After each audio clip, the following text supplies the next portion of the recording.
Very good.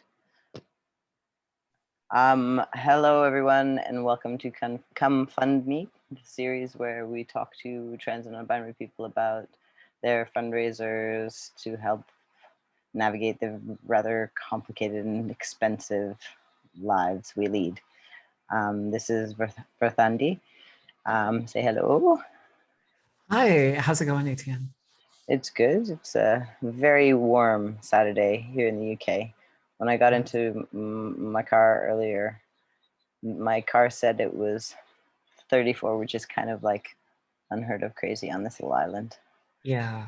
So a lot of people will spend time in stop and go traffic along the road down to the beaches. Well, I hope that you're keeping cool. How about you? How's your day going?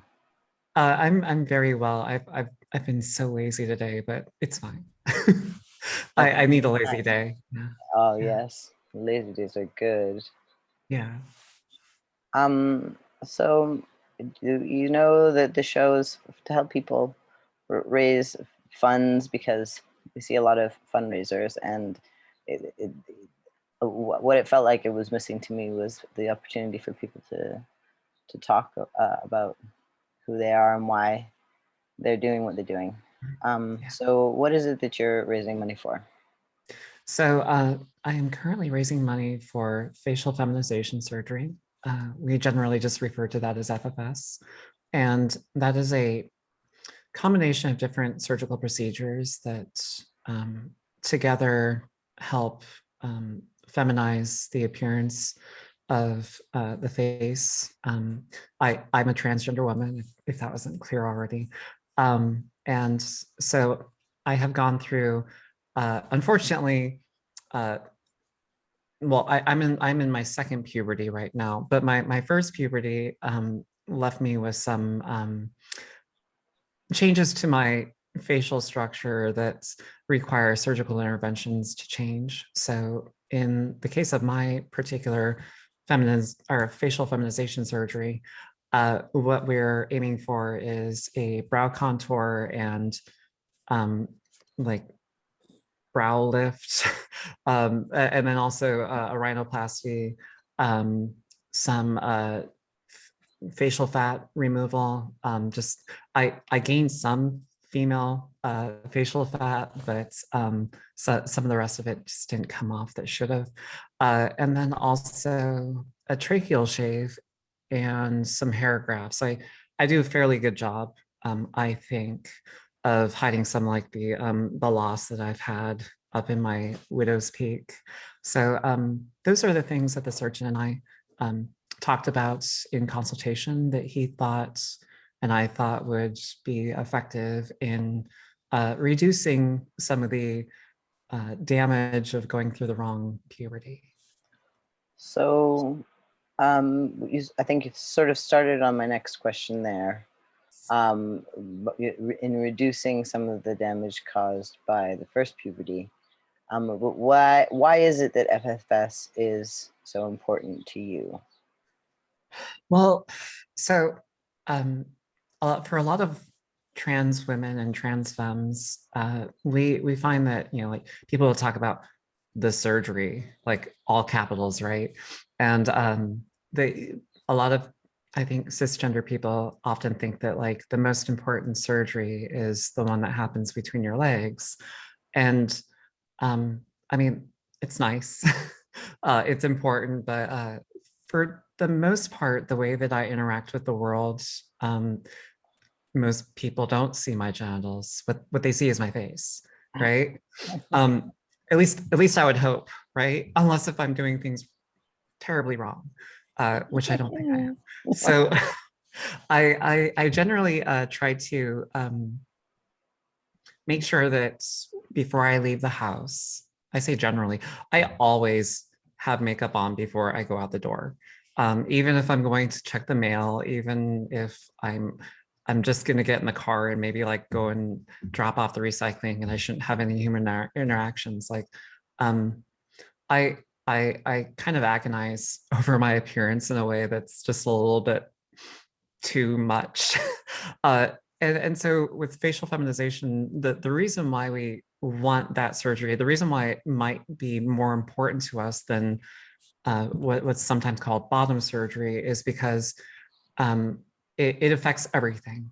It affects the way that the world perceives you. It determines, by and large, how you're treated. It also can help reduce the possibility of experiencing either transphobic violence or housing discrimination or employment discrimination. Um, it can make something as simple as a routine traffic stop, something that's normal and maybe okay and just deadly dangerous. So the for me, getting facial feminization surgery kind of just means I get to meet the world on my own terms, and not have to worry about being seen in a way that is somehow invalidating and therefore worthy of some kind of you know negative consequences. What does it mean to be trans to you? Well, I mean, if I was to define it, I mean, to anybody who's transgender, that simply means that that person is they identify as a gender that is not congruent with the one that they were assigned at birth. So um, this can also include sometimes people who play with gender quite a bit. So, some people may or may not consider drag performers to be trans. Some people may or may not consider cross-dressers to be trans. But for me personally, being trans means there was kind of a a bad dice roll or whatever it may be at the start of my life. And um, even though internally my sense of my own gender identity and my desire to express that gender identity is not congruent with the gender I was assigned at birth, um, you know, I'm doing things to try to transition from the way that I might be perceived by society and myself, in large part, to um, that of a woman, and I, I think that in my particular circumstance, although this isn't consistently the case for all transgender people, uh, there is a large medical aspect to it. So for me, that's hormone replacement therapy, HRT. So I don't produce endogenous testosterone anymore. Um, I have to get my hormones either through injections or through pills. Some people use creams or patches, whatever it may be. And then also some surgical interventions, such as augmentation mammoplasty or vaginoplasty, or the surgeries that we talked about before, including facial feminization surgery. So, and if I understand, so I'm going to sort of, I just want to parse this out a little bit. Yeah. You said that you talked about external pressures. You didn't specifically say your safety, but it's sort of Yeah. And then you also talked about the internal thing about wanting to look a certain way for yourself. And I think you did, are those, is it fair to say that those are sort of two different answers, almost like two different, Well, I mean, parse out a little bit. so the desire to medically transition does have it's kind of overdetermined, right? Like what's the reason for you to want this particular procedure or that procedure? Safety is a huge concern all the time, but there's also that feeling of what we experience many transgender people, not all, experience, as you know, what's called gender dysphoria. It's a, mismatch between the way that we perceive our own identity and then maybe what that mirror is telling you, also the not so complimentary voices in your head are saying that, like, oh well, your arms are too big, or your butt's not big enough, or whatever it may be, right? So part of it is just being able to look myself in the mirror and just be okay, and then also go out in the world and not worry that, like, somebody else is going to see something that's they think is kind of a call to action, to violence or whatever it may be. So safety is definitely a concern, and also my ability to see my self-concept reflected back at me is important too. I feel like maybe this leads us well into Twitter question. Oh, okay. And I'll just read it as it was quoted to me. Not to be a downer, but the cost of transitioning and the insecurities that come with being trans? Question mark. Yeah, this is something that they. I was like, what would you like to to talk about? Yeah. So yeah, transition is expensive. It, like, not to be down on my other like lesbian, bisexual, and gay, cis, queer allies, but coming out as gay or coming out as bisexual, there can be a social cost to that, definitely. But there's typically not as much of a financial cost, or the financial costs that you might expect being gay or lesbian or bisexual, like getting kicked out of your house or whatever. Those are things that transgender people also face. But you're generally not thinking like, oh no, I'm gay, I have to have surgery now. So for being a transgender woman, depending on what your insurance situation is, and also, of course, which country you live in, this can be a um, insurmountable task economically. I was fortunate enough to be able to afford bottom surgery, the stuff between my legs, because insurance did cover it. And if I decide to go with augmentation mammoplasty, my insurance also will cover that, with some copays. But generally, facial feminization surgery is considered cosmetic by insurance companies, even though for us it's not, I want to look pretty. It's, I want to see a girl in the mirror. And so generally people have to pay out of pocket for that. You may be lucky and find an insurance company that or be employed so that you could have a good insurance policy that does cover these things. But that's typically like Silicon Valley type, like Microsoft or Apple.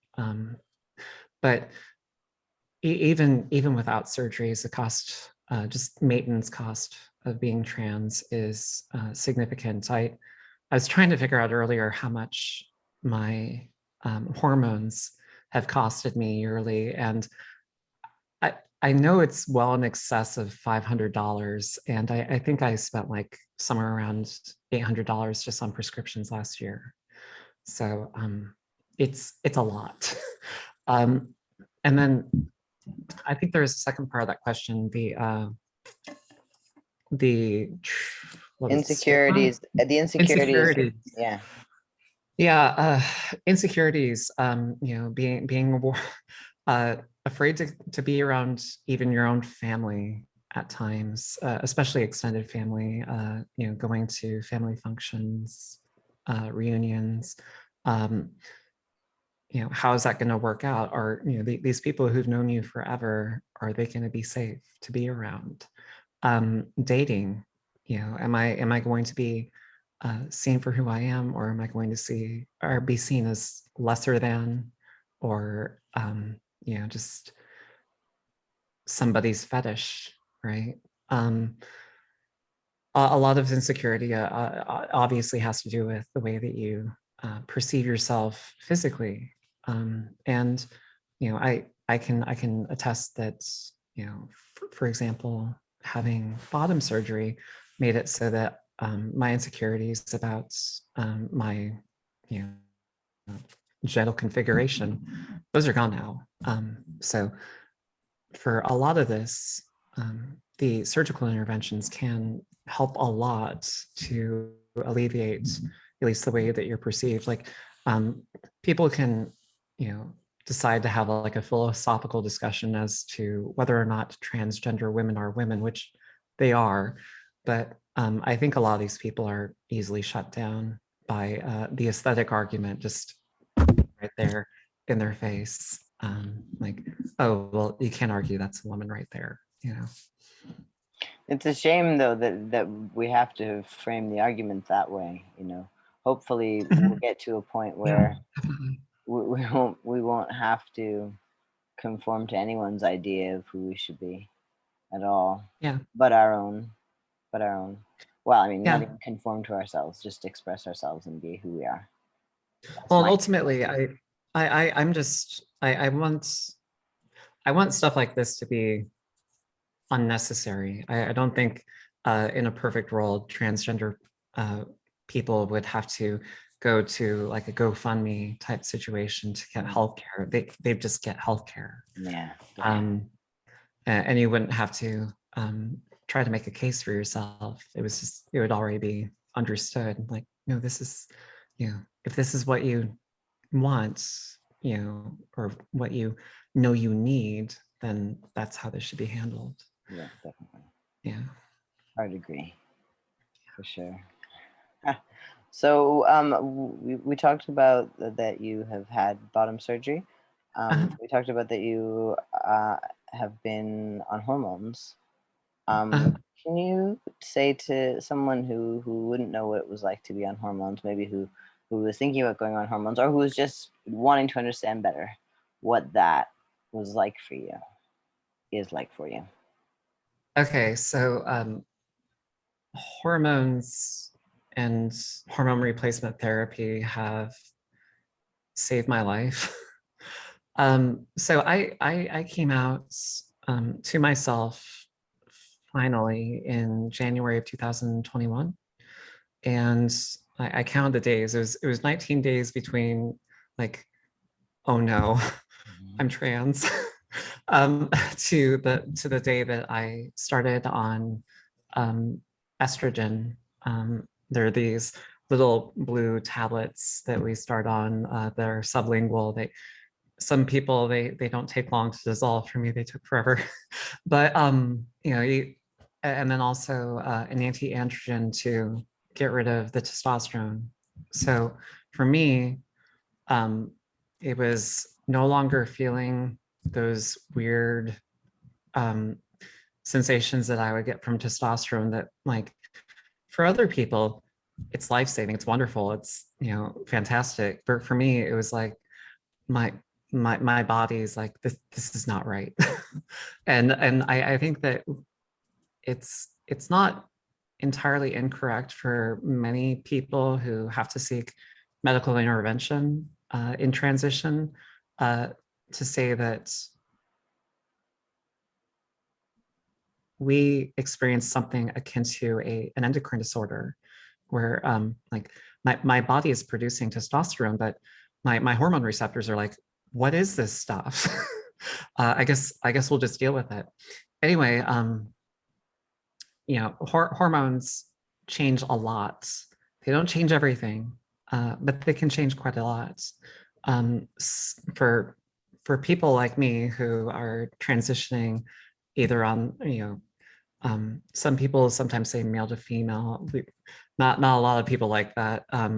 But those of us who are women or trans femme, what we'll experience is like a change in the softness of our skin, a reduction in the speed and coarseness of the hair that we grow on our bodies. I also found that estrogen was like the best thing ever for my complexion. So not only has like my foundation tone had to change year by year by year, but I also don't get facial blemishes the way that I used to. Like testosterone was horrible for my body. I also lost quite a bit of muscle, although I guess I didn't know I had it until I had lost it. I even lost like 2 inches off my shoulders, which I didn't even know I had that.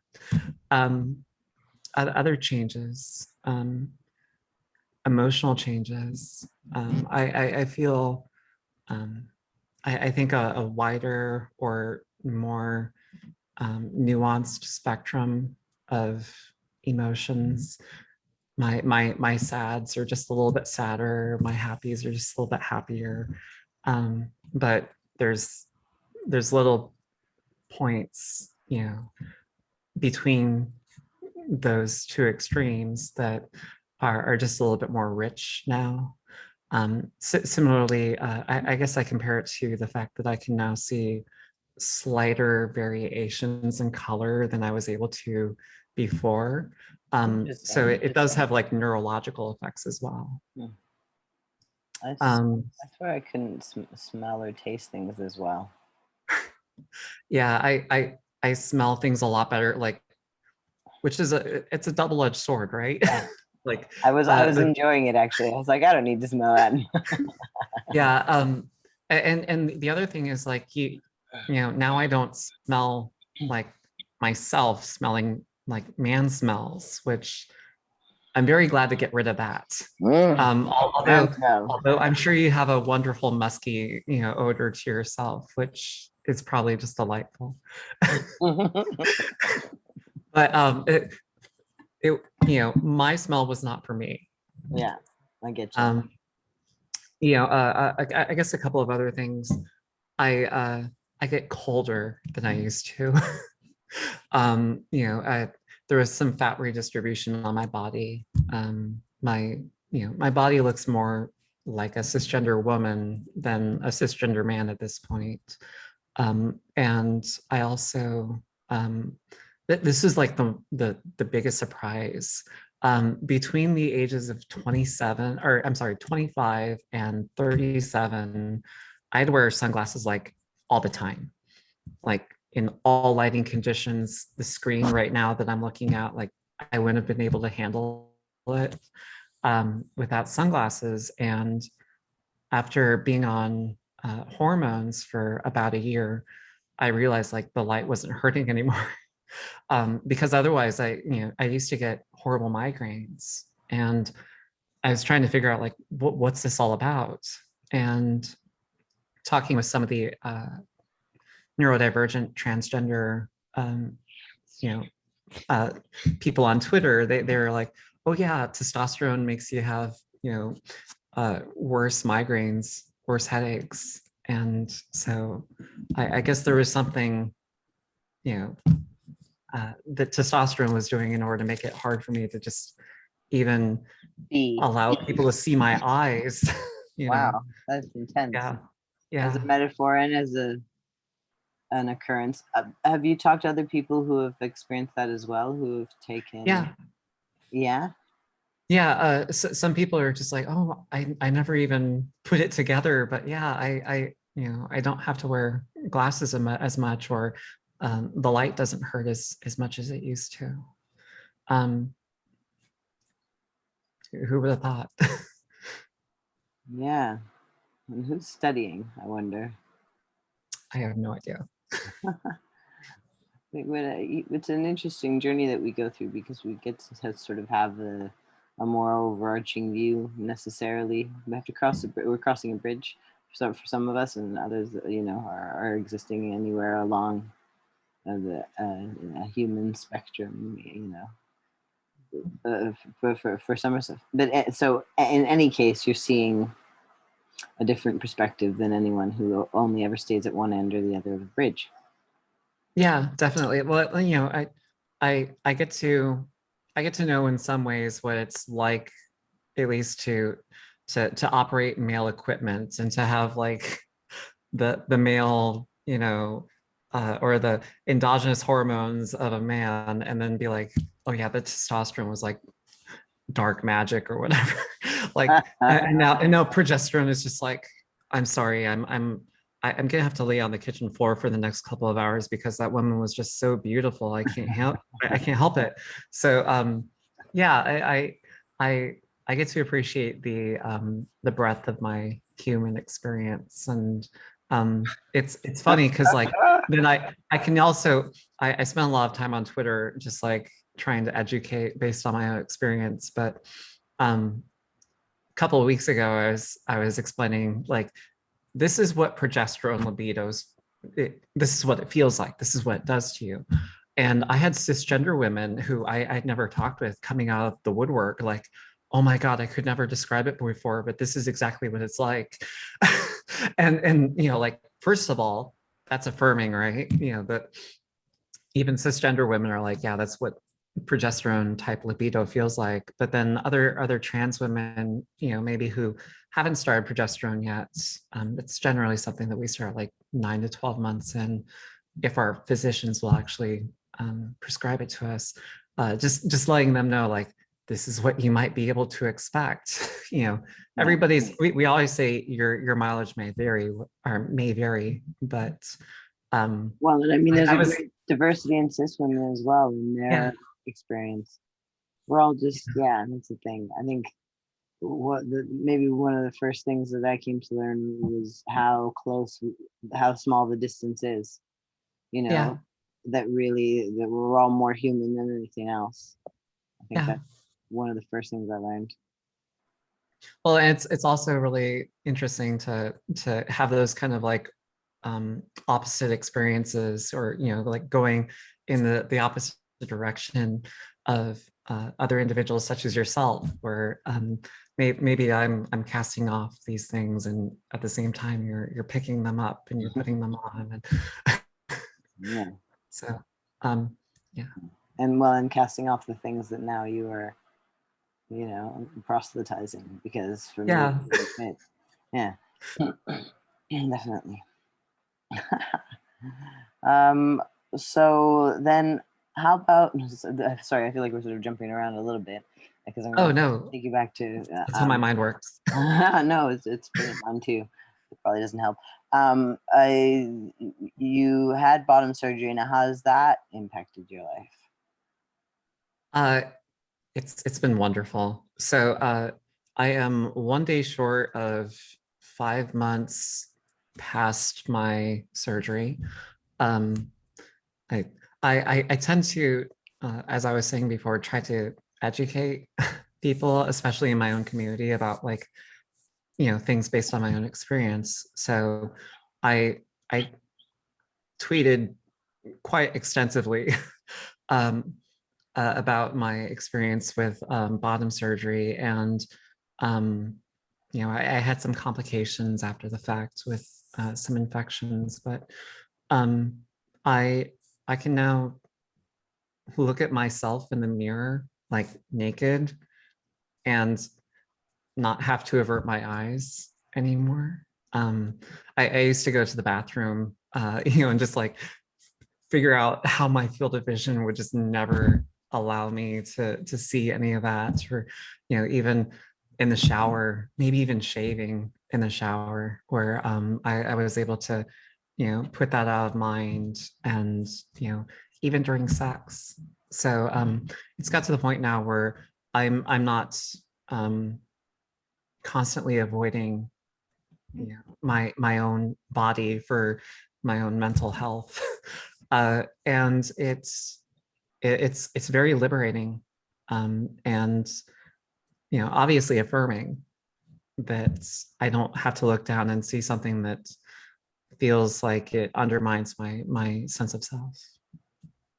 Um, of course, that you know, eventually will lead to making it easier for me to resume dating again when I decide to do that. And yeah, it's good stuff. It's only good. Amazing. Well, would you like to say anything to people who would see this video and then donate to your facial feminization fund? Oh gosh. Well, thank you. Thank you for getting this far into the interview, and thank you for caring. Um, I every little bit helps, and I am trying my hardest. I just switched from one insurance company to another. At the beginning of July, my benefits changed, and I fought last year. I fought like hell, and I got nowhere with them. And I started the battle again. This year we just submitted for what's called a pre-certification for these procedures. But what I do expect is, even if I'm incredibly lucky, which I don't think I will be, but even if I am, I suspect that my insurance company is going to deny at least some of the procedures that I'm trying to get. And I've managed to save up a majority of the cost of my quote. But I could certainly use assistance, because I know that there's basically no way that they're going to cover everything. Um, I I don't know. I deeply appreciate the assistance. I for a very long time I avoided asking for help, because um, generally I look at other people and I think, well, that person obviously deserves help. And then I don't think we afford ourselves the same grace, where we think, oh well, I don't deserve to ask for help. And I finally got over myself a little bit and decided, okay, um, I don't think anybody goes through all this and manages to do it alone. And so your help means the world.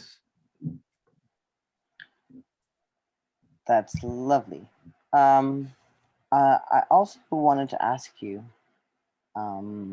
what it's like, a little bit about when you came out. Uh, You were married before? No, I was already divorced. I was No, but divorced in the already. past you had been married. In the past, I was married. In the past Yes. you were married and had and you have a child. Yes. And when you're coming out, you had to do that whilst being already divorced and a, a, a Yeah. s- a single. So, what was that like? What was? Okay, so yeah, we didn't go over this yet. I am a single parent. My son is 10. He's going to turn 11 at the end of summer. Um, I am also a full-time worker at a public state university in the state of Illinois. Um, and as part of my benefits, I take classes part-time. So I have been pursuing a post-baccalaureate degree in mechanical engineering, because I I'm trying to escape the poverty trap. But right now, working as a civil servant, like my benefits are kind of okay, but the pay is horrible. So I started um, my second bachelor's back in fall of 2016, including like all the math classes and all the science classes. And I've been working diligently year round ever since, trying to be a better provider for my child eventually, because we do think that he likely is a neurotypical. Um, and he's been tested before, but he just hasn't fallen enough behind age appropriate benchmarks for them to say that, yes, he is autistic, he's on the spectrum. So in the midst of that and trying to get services for him, whether it was, behavioral therapy, group therapy, physical therapy, uh, speech language therapy, like all the appointments all the time.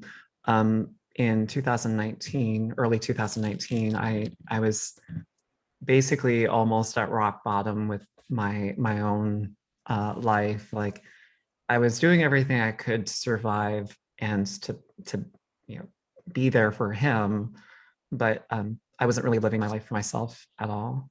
And when I had that moment, that revelation, it was like, all right, well, I've kind of learned in the past how to advocate for my child, so I guess I'm gonna have to start doing this for myself. Thankfully, my ex-wife was very emotionally supportive, and my mother has been pretty decent. I don't have a relationship with my father or my sister, and I rarely see my brother, but it was scary, right? Like I was aware of the existence of transgender people, but I didn't know exactly what that process was like. I didn't know what all I was getting into. So I had to educate myself very quickly on that, and I was also going through some difficulties at work at the same time. So I guess my life is a lot more complicated than I ever intended it to be, if that makes sense. So I know that's wide ranging, but kind of describes a little bit of that. I will say that parenting, my child has been fantastic. He's been my little hero about it. My ex was the one who told him, and ever since that first week, he hasn't misgendered me a single time. And it was funny, he used to accidentally call me mommy all the time beforehand, although I also referred to myself as like a stay-at-home mom when I was married, or a single mom, kind of like tongue-in-cheek. And it was just like, oh, I wasn't kidding. That wasn't me just being, Wishful thinking. ironic. Mm. Yeah. Well, and that's how it was. I had to experience motherhood before I could allow myself to admit that I was a woman. Mm. Wow. Yeah. Well, that's profound. Yeah. He changed my life in so many ways. Fantastic. Well, thank you so much for talking to me today. It's been really Well, thank you lovely. so much for having me. It's been really lovely. I'll say goodbye to everybody, but stick around a minute. Okay. Thanks everyone for tuning in. It's I really appreciate you watching. Please feel free to share. Thank you. Oh, the links are in the description. I always forget that bit.